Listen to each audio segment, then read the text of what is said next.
పథకాలు నిర్వీర్యం చేశారు. ఎవరన్నా పెట్టుబడులు పెడతామంటే తరిమేసే పరిస్థితికి వచ్చారు. మళ్ళీ తిరిగి రామని చెప్పారు. ఈ రాష్ట్రానికి రామని చెప్పే పరిస్థితికి వచ్చారు. ఆంధ్రప్రదేశ్ బ్రాండ్ అంతా దెబ్బతినే పరిస్థితికి వచ్చింది. ప్రజల్లో భయం. ఈరోజు నేను చూస్తున్నాను చాలాసార్లు మీటింగుల్లో, స్వాతంత్రం వచ్చింది 47లో వచ్చిన ఇటీవల 1924లో ప్రజలంతా భయపడిపోయి ఇంట్లో నుంచి రాని పరిస్థితి వస్తే ఎవరు నవ్వే పరిస్థితులు కూడా లేరు. మొట్టమొదటిసారిగా మీరు చూస్తే ఈరోజు అందరి ముఖాల్లో నవ్వు చూస్తున్నాం, ఆనందాన్ని చూస్తున్నాం. ఎక్కడా భయపడకుండా హ్యాపీనెస్ చూసే పరిస్థితికి వచ్చాం. అది పెద్ద మార్పు. దీనికి కారణం మనం గుర్తుపెట్టుకోవాల్సింది, ఈరోజు మనం ఇక్కడ కూడా మాట్లాడుకోవాల్సిన అవసరం ఉంది. సరైన సమయంలో సరైన నిర్ణయం తీసుకున్నాం. ఆ రోజు జనసేన పవన్ కళ్యాణ్ గారు నేను మనస్ఫూర్తిగా అభినందిస్తున్నా. దానికి కారణం ఇప్పటికి కూడా ఏమాత్రం ఆలోచించకుండా సంఘీభావాన్ని ఎప్పటికప్పుడు తెలియజేస్తున్నారు. దీనివల్ల ఒక సుస్థిరత వచ్చింది, స్టెబిలిటీ వచ్చింది.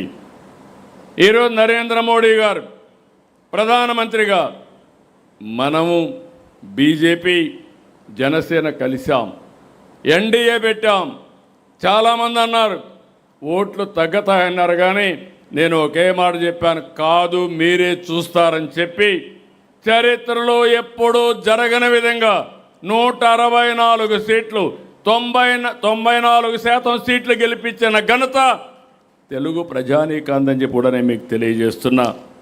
ఈరోజు మోడీ గారు అయితే, నేను ఇప్పుడు కూడా మీరు గుర్తుపెట్టుకోవాలి, నేను చాలామంది ప్రధానమంత్రులు చూశాను, ఒకరిద్దరిని కాదు, చాలామందితో కలిసి పనిచేశాను. ఈరోజు మనం ఒక పని చేయాలంటే దానికి అదనంగా ఇంకొకటి వారు మాట్లాడే పరిస్థితి వస్తున్నారు. నాకు కూడా ఇది ఒక అవకాశం. ఈరోజు అమరావతి లైన్లో పెట్టాం, పోలవరం పూర్తి చేస్తాం. ఇవే కాదు, మీరు చూస్తే స్టీల్ ప్లాంట్ని చేశాం. ఏ ప్రాజెక్టు అడిగినా అభివృద్ధి అంటే దానికి ఇమ్మీడియట్గా సహకరించిన వ్యక్తి నరేంద్ర మోడీ గారని చెప్పి కూడా నేను మీకు తెలియజేస్తున్నా. ఒక పాజిటివ్, ప్రోయాక్టివ్ దేశాన్ని ముందుకు తీసుకుపోవాలని వారు ఆలోచిస్తున్నారు. నాకు కూడా ఒక అవకాశం, మళ్ళీ రాష్ట్రాన్ని అభివృద్ధి చేయడానికి ముందుకు పోయాం. ఇంకొక పక్కన మీరు చూస్తే వెంటిలేటర్ పైనుండే ఆర్థిక వ్యవస్థ కేంద్ర సహకారంతో ఆక్సిజన్ ఇచ్చి ఇప్పుడిప్పుడే వెంటిలేటర్ నుంచి బయట తీసుకొచ్చాం. మీరందరూ అనుకుంటున్నారు చాలా ఈజీగా అయిపోయిందని. ఈరోజు రాష్ట్రంలో ఉండే ప్రజలందరికీ విజ్ఞప్తి చేస్తున్నా, 10 లక్షల కోట్ల రూపాయల అప్పు, బ్రాండ్ దెబ్బతినడం, అప్పులు కూడా ఆస్తులు తాకట్టు పెట్టి వడ్డీ కూడా 13-14%. దివాలా తీసిన రాష్ట్రానికి డబ్బులు ఇవ్వాలంటే రిస్క్ ఫ్యాక్టర్లో ఎక్కువ ఇంట్రెస్ట్ కూడా ఛార్జ్ చేసే పరిస్థితి వస్తుంది. అలాంటివన్నీ కూడా ఈ 2 ఏళ్లలో ఒక పక్క పెట్టుబడుల కోసం పనిచేసాం, ఒక పక్క రుణాలన్నీ కూడా రీషెడ్యూల్ చేశాం, ఇంకొక పక్క కేంద్రం దగ్గరికి పోతే రామ్మోహన్ నాయుడు గారు, చంద్రశేఖర్ గారు, ఎంపీలంతా, కృష్ణదేవరాయలు గారు ఉన్నారు. నేను ఏదైనా అడిగితే వాళ్ళు ముందుగా నాకు ఒక స్లిప్ ఇచ్చేవాళ్ళు. మీరు ఇంత డబ్బులు తీసుకొని డైవర్ట్ చేశారు, ఆ విధంగా 12,000 కోట్ల రూపాయలు ఖర్చు పెట్టి మళ్ళీ అవన్నీ కూడా సర్టిఫికెట్లు తీసుకొని మళ్ళా వాళ్ళకి పంపిస్తే రోజు రోజుకు అన్ని స్కీములు కూడా ఈరోజు తీసుకొచ్చే పరిస్థితికి వచ్చాం. ఈ మహానాడు సందర్భంగా నేను కేంద్రాన్ని మనస్ఫూర్తిగా అభినందిస్తున్నా. సరైన సమయంలో సహకరించారు, ఈ రాష్ట్ర అభివృద్ధి కోసం దోహదం చేశారని చెప్పి కూడా నేను మీకు తెలియజేస్తున్నా. అయితే సెంటర్ సపోర్ట్ ఒకటే చాలదు, ఎవరు సపోర్ట్ చేసినా మీరు గుర్తుపెట్టుకోవాలి. మనం కూడా 29 రాష్ట్రాలు, 30 రాష్ట్రాలు ఉన్నాయి, చెన్నై పెద్దవన్నీ కలిపిగా ఎక్కువ ఉన్నాయి. ఈ సందర్భంగా మనం ఒకసారి ఆలోచిస్తే మన కాళ్లపైన మనం నిలబడుకోవాలి. ఒక పక్క సంక్షేమం ఇవ్వాలి, ఒక పక్క అభివృద్ధి చేయాలి, సంపద సృష్టించాలి. ఆదాయాన్ని పెంచుకోకపోతే మనం నిలబడే పరిస్థితి లేదు. అందుకే పాలనా యంత్రాంగాన్ని ప్రక్షాళన చేశాం. ఏ స్థాయి అయినా మీరు తీసుకోండి, మొత్తం డీమారలైజ్ అయిపోయిన అడ్మినిస్ట్రేషన్ని ఎక్కడికక్కడ పగడ్బందీగా నడిపిస్తున్నాం. ఈరోజు మీరు కలెక్టర్స్ కాన్ఫరెన్స్ చూశారు, 3 నెలలకు ఒకసారి పెడుతున్నా. అనేక రివ్యూలు మీటింగ్లు పెట్టాం.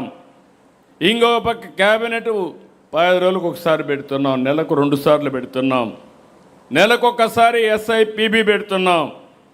ఇంకొక పక్కన జిల్లాలకు కూడా వెళ్ళి ఏం జరుగుతుందో చూస్తున్నా. ఈరోజు పేదల సేవలు, పట్టాదారు పాస్ పుస్తకాల పంపిణీ, స్వచ్ఛాంధ్ర, సంజీవని ఇలాంటివన్నిటి కూడా జిల్లాలకు వచ్చాం. ఇన్ని చేసుకుంటూ స్టెప్ బై స్టెప్ బిల్డప్ చేస్తున్నాం. టెక్నాలజీని ఉపయోగించాం. ఒకప్పుడు పరదాల పాలన, ఇప్పుడు ప్రజల మధ్య పాలన. ఎక్కడా వెనకబడే పరిస్థితి లేదు. ఇంకొక పక్కన అంత మునుపు బటన్ నొక్కే పరిస్థితి. వాళ్ళ ఇంటికెళ్ళి వాళ్లకు డబ్బులు ఇచ్చి సక్రమంగా చేరిందా లేదా అని కనుక్కునే విధంగా మనం ముందుకు పోతున్నాం.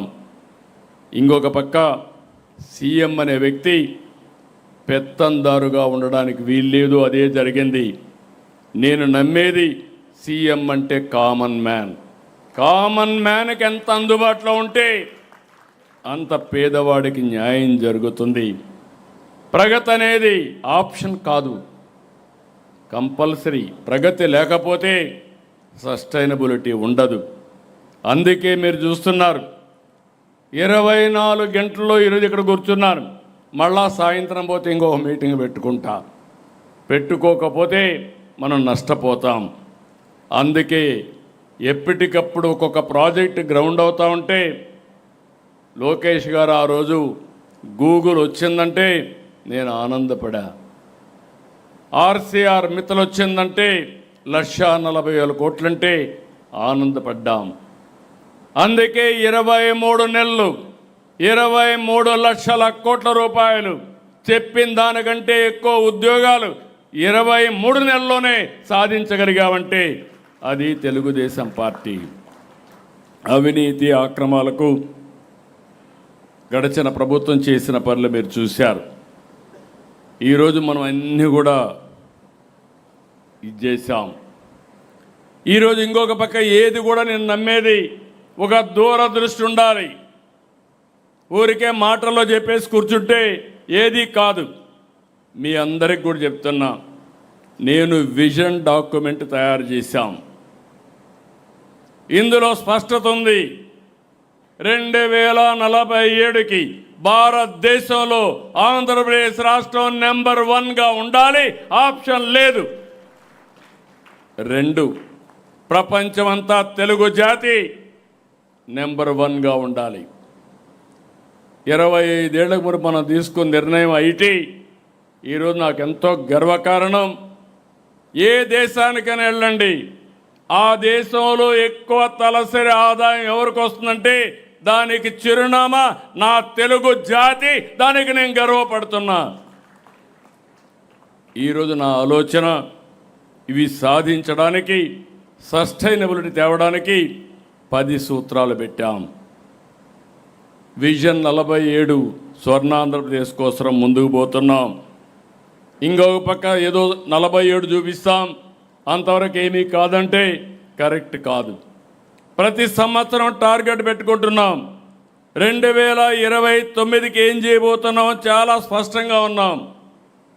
ఈరోజు మన GSDP 17 లక్షలుంటే 2047కి 308 లక్షలు ఉండాలి. ఈరోజు మన తలసరి ఆదాయం 3,28,696 ఉంటే ఇది 50 లక్షలు చేయాల్సిన అవసరం. 47కి 50 లక్షలు కావాలి. అంటే మనం గుర్తుపెట్టుకోవాలి, 3 లక్షల నుంచి 50 లక్షలు అంటే దగ్గర దగ్గర 17 రెట్లు పెరగాలి. దీనికి నిర్దిష్టమైన కార్యక్రమం పెట్టుకొని మళ్ళీ ఈరోజు 25లో ఇక్కడ ఉంటే 29 కూడా లెక్కేసుకున్నాం. 17 లక్షల జిఎస్డిపి 27 లక్షలు కావాలి. ఈ సంవత్సరం